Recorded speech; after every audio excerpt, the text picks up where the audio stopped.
বিদ্যুৎ প্রবাহ মান ও দিক থাকা সত্ত্বেও ভেক্টর রাশির নিয়ম মেনে চলে কিনা এর একটা সিম্পল উদাহরণ আমি আপনাদেরকে দেখাবো।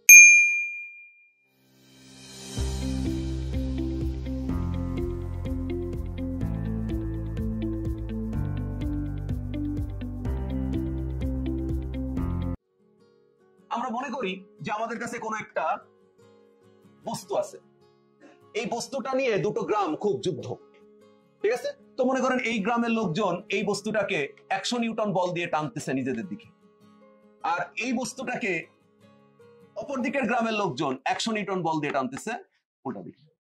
তাহলে আপনি খেয়াল করেন এই 100 নিউটন এইটা একটা বল, আমরা এটাকে বলতেছি F1, আর এইটাও বল, এটাকে আমরা বলতেছি হচ্ছে F2। তাহলে এই দুটো বলই একটা বস্তুর উপর অ্যাক্টিভ, নাকি? দুটো বলই তো কাজ করছে, দুই গ্রামের লোকজন এসেই তো এখানে কি করছে, টানাটানি করছে। তার মানে যদি আমরা এখন বলি এখানে নেট ফোর্স কত, যদি নেট ফোর্স আমরা বের করতে চাই তাহলে আমরা বলবো F1 প্লাস F2। তাহলে আমরা তো দেখতে পাচ্ছি যে সেখানে 100 100 200 নিউটন বল প্রয়োগ হচ্ছে, কিন্তু জ্যামিতিক ভাবে বা দিকের কারণে আমরা বলতেছি এটা হচ্ছে 100 প্লাস মাইনাস 100, তার মানে আলটিমেট এটা হচ্ছে F Newton, 0 Newton, F equal to 0। বুঝলে? তার মানে এটা আপনি কি চিন্তা করেন, এটা কি সাধারণভাবে যোগ করলাম, আমরা এটাকে করি নাই। ওকে ফাইন, এটা তো গেল। আর একটা একটু জটিল করে দিই, মনে করেন এখানে একটা ফুটবল আছে, ঠিক আছে? এখন মনে করেন সেই আল নাসের আর ইন্টার মায়ামি খেলা, মেসি আর রোনালদো। মনে করেন দুইজনই এই বলটার উপরে কিক দিবে, দুইজনই একটা বল, সে একটা বলের উপর দুইজনই কিক দেবে। এখন চিন্তা করেন রোনালদো এই বলটাকে এইদিকে মারছে, F বল দিছে এখানে F1, মেসি এই বলটাকে এইদিকে মারছে, F2 দিছে। এখন ঘটনা হচ্ছে F1 আর F2 দুটো বলই, দুটো ফোর্সই তো ফুটবলের উপর প্রয়োগ হয়েছে, নাকি? ফুটবলটার অবস্থা কি, ছেড়ে দেওয়া কান্দে পাচ্ছে, এত বড় দুই প্লেয়ারের শট, কোন দিকে আমি এখন যাব? তাহলে এরা করবে, ওর দিকে গেলে ওরা করবে, তাই না? আসলে সে কিভাবে যায়? তখন সে ভেক্টরের একটা নিয়ম মেনে চলে, সেটাকে বলা হয় ভেক্টরের সামান্তরিক সূত্র। তার মানে ব্যাপারটা হলো এরকম, একটা সামান্তরিক পূর্ণ করা হয়, এই সামান্তরিকটার কেন্দ্র বরাবর মনে করেন ও গতিশীল, মানে এই বরাবর যায় এরকম।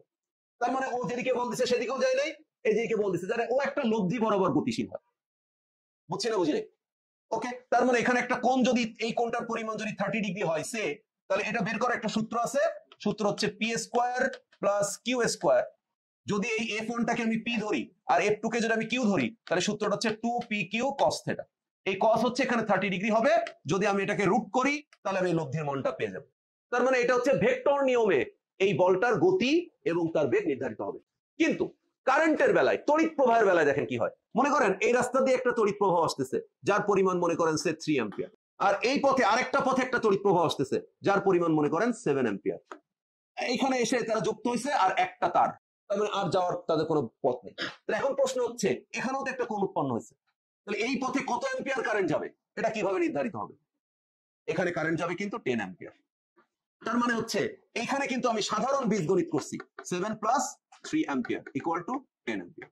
তার মানে দেখেন বিদ্যুৎ প্রবাহ দিক থাকা সত্ত্বেও সে কিন্তু সাধারণ বীজগাণিতিক ভাবে তার এই যোগটা সম্পন্ন করছে। যদি আপনি একদম সিম্পল চিন্তা করেন যে একজন এই দিকে গেছে 5 মিটার সরণ, একজন এই দিকে গেছে 7 মিটার সরণ, আমি যদি বলি সরণ কত, টোটাল সরণটা আর অরিজিনাল সরণটা কত, তখন আপনি তাকে কি বলবেন?